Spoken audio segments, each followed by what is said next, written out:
जय हिंद दोस्तों। RIC यानी कि रशिया, इंडिया, चीन का जो त्रिकोणीय प्लान है, इसे आज से कई सालों पहले एक ठंडे बस्ते में डाल दिया गया था। लेकिन हाल ही में रूस ने बयान दिया है कि हम फिर से इस पुराने RIC अलायंस को एक्टिव करने के लिए तैयार हैं। लेकिन हैरानी की बात यह है कि वैसे भी इसे पश्चिमी देशों के विपक्ष में पहले खड़ा किया गया था, लेकिन अब अमेरिका, फ्रांस जैसे पश्चिमी देशों की हरकतें कुछ ज्यादा ही बढ़ रही हैं, तो रूस इसे फिर से एक्टिव करने के लिए तैयार है।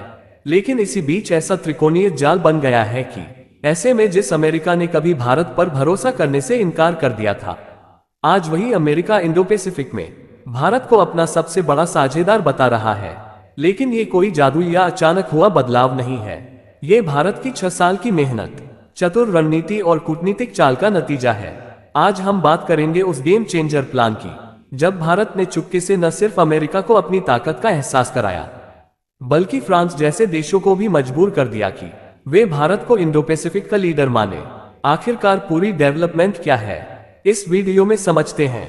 लेकिन आगे बढ़ने से पहले इस वीडियो को लाइक करके चैनल को सब्सक्राइब जरूर कर लीजिए, क्योंकि यह आपके लिए तो बस 1 सेकंड का काम है, लेकिन इससे हमारी काफी बड़ी मदद होती है। तो दोस्तों, कुछ साल पहले अमेरिका ने इंडो पैसिफिक क्षेत्र के लिए एक नई रणनीति बनाई। उसमें एक खास ग्रुप बनाया जिसमें अमेरिका, जापान, ऑस्ट्रेलिया और फिलीपींस को शामिल किया गया।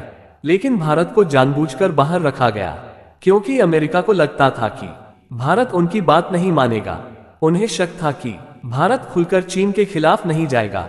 लेकिन अमेरिका ये भूल गया कि भारत की चुप्पी कोई कमजोरी नहीं, बल्कि एक सोची समझी रणनीति है। और भारत ने जब पाकिस्तान में घुसकर ऑपरेशन सिंदूर किया, तो हमने चीन के हथियारों की काली सच्चाई दुनिया के सामने ला दी।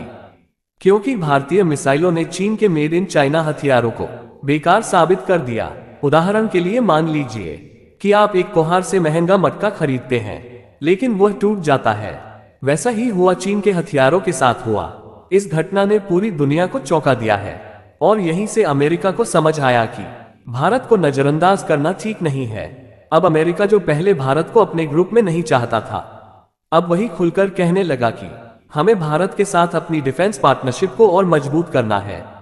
और कमाल की बात देखिए कि सिर्फ अमेरिका ही नहीं, बल्कि फ्रांस के राष्ट्रपति इमैनुअल मैक्रों भी भारत के पास आए। वे इंडोनेशिया, वियतनाम, सिंगापुर के बाद भारत आए और उन्होंने भी साफ कहा कि हम भारत के साथ और गहरा सहयोग चाहते हैं।